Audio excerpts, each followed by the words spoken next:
So I talked to you at the welcoming about Memorial Day, and as I kind of pondered this whole topic of spiritual freedom, what we're really celebrating during this time of year is our personal freedoms that we have. You know, life, liberty, the pursuit of happiness, the Constitution, what it tells us we have, what freedoms we have in this country. And I remember in the 7th grade, and it's interesting how as you're preparing a talk or a class, for me anyway, things will pop up into my mind. And so I thought about it. I was in the 7th grade, and I'm from the East Coast, if you don't know that, and a little south, if you hear a little of that. But what we did was, in the 7th grade, we had to memorize the Gettysburg Address. And then we took a field trip to Gettysburg. And now I want to say that Gettysburg and the Gettysburg Address actually was written and spoken by Abraham Lincoln in 1863, before the Civil War was over. And it was to commemorate the opening of the Gettysburg National Cemetery. So being there is a profound experience if you've ever been to Gettysburg. And so as a 7th grader, this group of 7th grade kids there at the battleground saying the Gettysburg Address still comes back to me. I remember most of it, but I'm not going to quote it for you now. However, I did have a few people after the 8 come through the line and read and say a few lines just to help me remember. So it's, you know, this is such a powerful thing for us to remember the sacrifices that were made so that we can live in a free country. But the talk today is really going to be on spiritual freedom, which I think the readings have done, the music has done, to remind us spiritual freedom looks different, and we are in control of spiritual freedom. Oftentimes there are outside forces that are responsible for our personal freedoms. I also want to mention natural freedoms. Ernest will talk about natural freedom when he talks about spiritual freedom, but I see natural freedom as the freedom you see if you watch birds flying, or if you watch the deer and the elk, which people love to come to me because I live in the foothills and say, "Isn't it wonderful?" It is wonderful, and then they eat all your plants and your... My husband used to say that they stood in the woods and said, "Oh, let's see what's at the Harris Deli today." But I love to see them. They're majestic animals. So natural freedom for them is, and for the ducks that swim in a pond, that natural freedom is the freedom they recognize they have because of their instinct. They feel safe. Animals also know when they're not safe. And so they respond also against that feeling that they have when they think they're not safe. But remember, it's their instincts, and we aren't driven by instincts. You may think you are because of habit, but animals are really moving from instinct. And it's a reaction to a stimulus. So something has happened and they have a response. Spiritual freedom looks a lot different. And our friend, Ralph Waldo Emerson, talked about the whole notion of spiritual freedom in his writing of the Self-Reliance. And that was one of his works. And I want to just share with you what he had to say. He says he valued the idea that every person has an innate wisdom within them, a connection to a greater universal truth that can guide their life. He emphasized the importance of trusting oneself and listening to the voice of intuition. By doing so, individuals could remain true to their unique identity and purpose, rather than being shaped by societal expectations or external authority. Emerson viewed spiritual freedom as a fundamental part of being authentic and living a meaningful life. His perspective encouraged people to think freely, question traditional norms, and align their actions with their personal values and beliefs. Through spiritual freedom, he believed people could achieve a deeper connection to themselves and to the world around them. That's what spiritual freedom is all about. Now, he would have called it spiritual independence. It's the same idea. So this morning, I'm going to talk to you about generically what we talk about as spiritual freedom. Then I'm going to talk to you about what science of mind teaches about spiritual freedom, and then we'll look at what you can do to try to increase your ability to embrace that spiritual freedom for yourself. So first thing is this, and I think in one of the readings spoke to this, you've got to liberate yourself from your limitations. Anybody in here have no limitations? Okay. I think we would not be honest with ourselves if we put our hand up and says, yeah, I have no limitations, and then you walk out the door and you go, oh, except for this one and this one. So you know what that means. You just want to overcome those limitations. So you've got to do some work. That's why we're going to look at practices to overcome those limitations, or at least to minimize them. You know, don't think you've got to chop them all off right away, but you need to do some practice to minimize. The next is you've got to be authentic. And authenticity is about your true nature, and that's looking at your values and your beliefs. Your values and your beliefs. It's one of the things I love about teaching classes, because in your credentialed classes, and credentialed classes are the ones people need if they're going to go up the practitioner path, but anybody can take these classes, you get to look at yourself. Now, maybe that's why some people don't take those classes, because it's hard. It's not easy to look at yourself, because you get in your own way.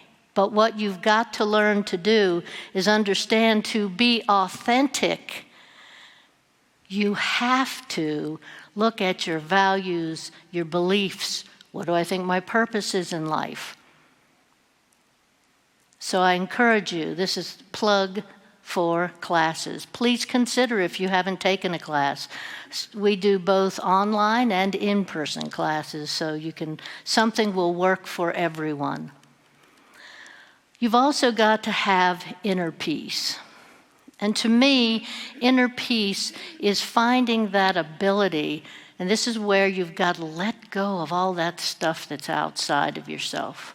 You know, the world is bombarding us with things to make us not feel safe, not feel inner peace, and there's only one person that can stop that. And it's you. Turn off the TV. Don't spend so much time on social media. Whatever it is that triggers you, and I'm not saying, I'm one that will watch news because it gives me great prayer work.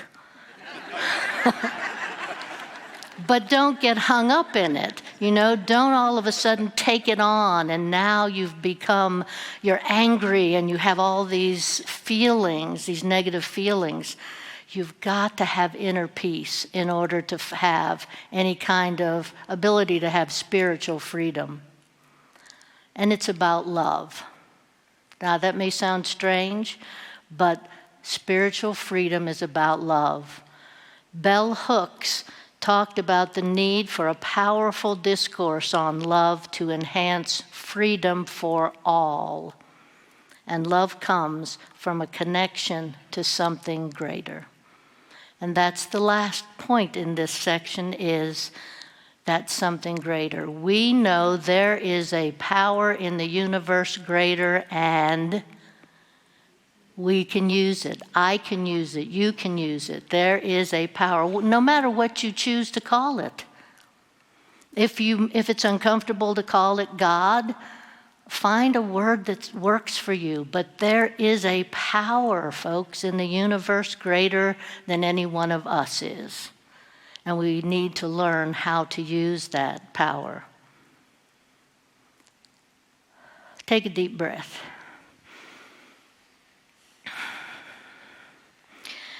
The next thing we're going to look at is, what does science of mind have to say about this? And these are words and thoughts of our founder, Ernest Holmes. So I have a quote from Ernest that I'm going to share with you. And this quote comes from the first page of the Science of Mind textbook. Even though it's page 25, it's the first read, because you know how books are, they have all that introduction, and this is the first readable page, and it's from the section that's called The Thing Itself. The divine plan is one of freedom. Bondage is not God ordained. Freedom is the birthright of every living soul. All instinctively feel this. The truth points to freedom under law. Thus, the inherent nature of man is forever seeking to express itself in terms of freedom. We do wait to listen to this inner voice, for it tells us of a life wonderful in its scope, of a love beyond our fondest dreams, of a freedom which the soul craves. So for Ernest, freedom is a natural law. It is a natural law. It's almost like if we were really functioning on our instincts, this is what we would be looking for, freedom. Of course, we work with intuition. And I mentioned that yesterday I did a morning, one of my sacred Saturdays, and it's kind of funny because I have a lot of things that are coming up at one time here. And in the middle of it, it struck me that my whole sacred Saturday was on intuition. And my talk focuses very much on intuition. And I thought, isn't it interesting how the universe always gives you what you want? You just have to be aware of it. So I loved when I became aware of that, because all of this flows together better. The other thing that Ernest said was, we've got to remember we are working with the law of mind. Now, some people have a problem with that word law. I don't know, they think it's the police or something. But if you think about it, in science, there are scientific laws. One of them is gravity. So why should we be afraid to think of spiritual laws that guide our lives? Because God is with every single one of you, every single one of you. God is not out there somewhere up in the sky, raining down, good or bad. God is part of who you are, that still, small voice that will direct you if you listen to it. But we're so much smarter that we tend to just run through life and then wonder why things happen the way they do. We've got to take some time. Ernest also said we needed to learn to release limiting beliefs. And we all have those. It's all part of our value system and what we actually believe. They're those negative thought patterns that actually we've practiced for years and years and years. That repetition, we've got to let them go. And it's not just a matter of saying, okay, today I'm going to stop having limiting beliefs. Wouldn't that be nice? That's too easy. So what we have to do is we've got to learn to practice. Another part of this spiritual freedom is forgiveness. Forgiveness, that's a tough thing for many people. But if we do not learn to forgive ourselves, forgive others, we continue to live in the past. You cannot have spiritual freedom if you're going to live in the past. So I encourage you to find a way to practice forgiveness, especially for yourself. And even though someone may have done something to you that you think is unforgivable, forgive them so that you can live a better life, a more prosperous life. The only one that's hurt in that situation, what is it? It's the thing about drinking poison and thinking the other person is going to die from it. That's a quote that's used often because that's what we act like. So let's practice some forgiveness. He talks about imprisoned splendor. Just sit there with that for a moment. Ernest believed that we all possess an imprisoned splendor within ourselves. It's a divine spark. When I first started coming to Mile High, I'm thinking it was probably 2007, I was sitting, at that time we were over in the vote, and I was sitting there and Roger did a message and it was on the divine spark within. And that has always stayed with me because that is your imprisoned splendor, that divine spark. How do you like knowing that that divine spark is right there, ready to work for you? Does it make you nervous? I'm not doing it right. Remember, God is driving. Let God be the pilot of your life instead of you trying to work around it somehow. Now, freedom, he says, is not license.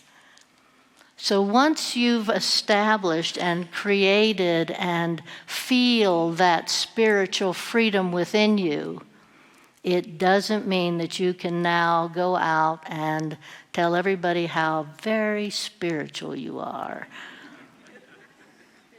He says, our choices have consequences, and none of us is ever completely independent of the collective consciousness.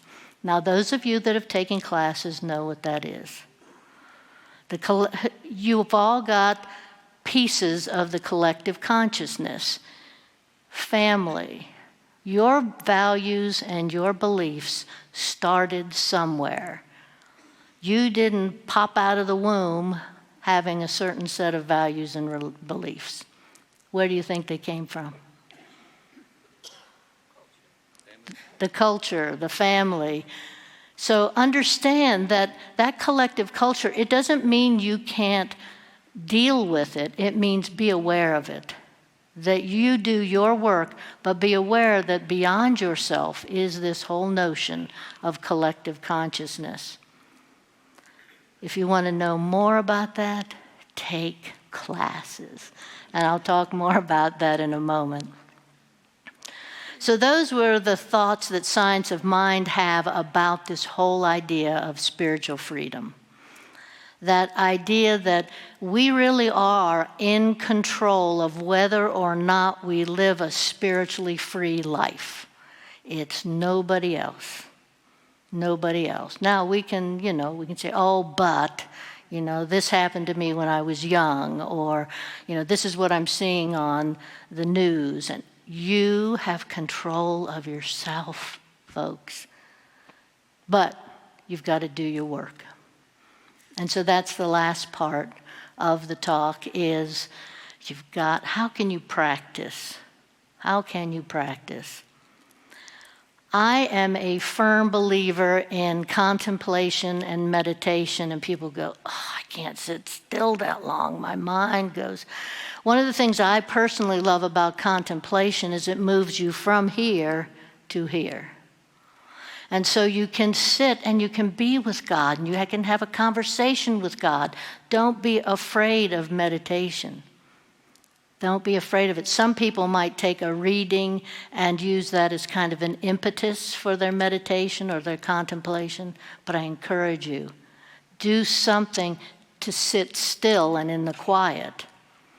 Then after you've sat there, or even think of it this way maybe instead, use self-reflection and introspection. So you've sat and things have come up, and now think about, what does that mean in my life? What is that all about? And then, and these are in no specific order, by the way, because this next one I probably would have put at the top of the list if I was doing order, and that is cultivate compassion, gratitude, and forgiveness. Cultivate compassion, gratitude, and forgiveness. That can be part of your spiritual practice. You can, just being in your everyday life, you can show compassion, like in traffic, or at the grocery store when the line is long or somebody's taking a long time and all that. Practice compassion. And of course, gratitude. Some people do a gratitude journal at the end of their day, and they write down all the things that happened to them in that day that they are grateful for. And they sit with that. And that can be a meditation in itself. And again, I say forgiveness. Work on forgiving. Forgiving, forgiving, forgiving. It doesn't mean you forget. It means that you want a better life for yourself. That's what you're forgiving for yourself. The next one is a fun one, and we did this yesterday. We did something different yesterday. I usually have 3 practices that we do in the Sacred Saturdays, and they're usually contemplative, or I'll do a meditation, but I changed it up on them a little bit yesterday, and we did something called the Notice Everything game. And so one of the things I'm suggesting is get out in nature. Get out in nature. Nature is the greatest teacher. I mean, those of you that are gardeners, I'm sure you love getting in that dirt and planting your seeds and planting your plants, but get out into nature and then notice everything. So what was interesting was people came back. I sent them out for 20 minutes, and they were all over campus. We have a pond back here in the back. If you're not aware, they went to the pond and saw the fowl that are on the pond. They went over here to CCU, and there's some beautiful purple flowers over here, and one of them came back and said, I couldn't believe it. I walked over there to those flowers. There were bees all over the flowers. Now that may seem, well, of course there were, but they noticed it, whereas they might have walked right by them and not noticed at all. Notice everything. Try that, even walking in the grocery store. I mean, it doesn't have to just be in nature. Start noticing everything, because that is when you're really allowing your intuition to speak to you. When you see with your eyes, then you see with your soul too. And this will be a surprise for everyone. Take classes. I say that, but I will tell you, I remember being in Beyond Limits. That first, I had come here in 2006, and then I started classes that January, and it was mind-blowing. Beyond Limits, from where I'd come from. And I came from a religious background, but it just opened up. It opened up my mind. It opened up my soul. And so I just encourage you, because as Josh said in the messages, the announcements, we do have classes this summer that you can consider taking. One of them is Essential Ernest Holmes, put a plug in for my class. And if you don't know much about Ernest Holmes, this is a great class to learn about Ernest Holmes and the teachings of science of mind. And it really, it's not as heavy as the name might suggest. So to kind of wrap up, spiritual freedom is really an inside job for each one of us. It's finding and responding to that intuitive voice that's always, always talking to us. It's not like the little guys that you used to see sitting on the shoulder, the devil and the angel, and it's right there. God has never left you, because God is always right here. right here, waiting for you to listen, to respond. And so I hope that that's something you can take with you in this Memorial Day weekend, that spiritual freedom is about taking care of you, taking care of that intuitive piece of you that wants to take you to great places if you just trust it. Frederick Buechner, a Christian theologian, said this: "Your life and my life flow into each other as waves, just like waves flow into other waves. And unless there is peace and joy and freedom for you, there can be no real peace or joy or freedom for me." That's what the essence of spiritual freedom is. So instead of doing an affirmative prayer, I've invited one of my students from Advanced Consciousness Studies to read her final project in the class. Each term, the students are asked to create a project, and they don't have to be giant. You should see this one that we have that's just stupendous. But I've asked Lisa to be here to share her final project, and the final projects were, what did you really learn in this class? Thank you, Reverend Jackie. And my path to freedom has included many mile-high classes, which is still, my path to freedom is very much still ongoing. Most recently, I've taken Advanced Consciousness Studies, been blessed by that class, and it's really helped reveal that divine spark inside of me. And over the course of the months of taking this class with many wonderful classmates, this poem evolved, so I will share it. I am soul, so bright, so free, a light of oneness in eternity. The stars, the sky, the whispered air, all the world tells me spirit is here. With every step, with every breath, I dance beyond the fear of death.